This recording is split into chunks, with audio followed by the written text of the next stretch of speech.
Well, it's 6:20. I've already had my morning cup of coffee and I've done my morning Sudoku. Now it's time for a walk. I'd take you with me, but it's kind of dark out there for that.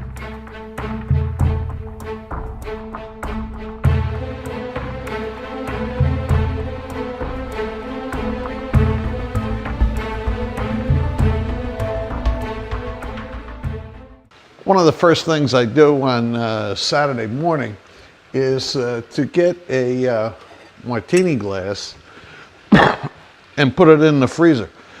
I usually have one martini a week. I only have one. Well, sometimes I have more than one, but it's basically one martini a week, and the martini glass is frozen.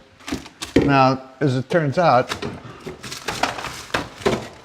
oh, I can't pull it out easily, but the bottle of Kettle One is already in the freezer. It is ready to go. So that'll be maybe around halftime in the first game. I mentioned earlier that I did my morning Sudoku before I went for the walk.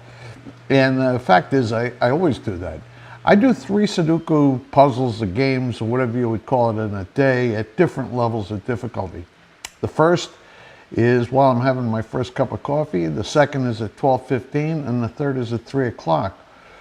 Now the app, I do it on the iPad, so I'm not involved with pencils and paper and things like that.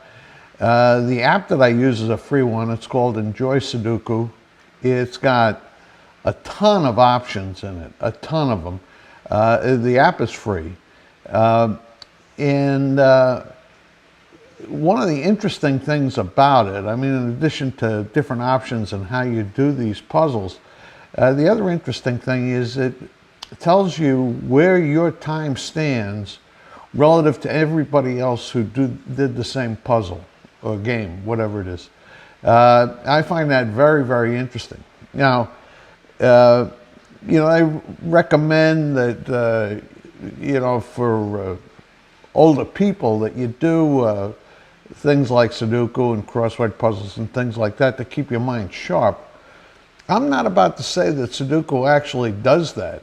I don't know that it's improved my memory or anything like that.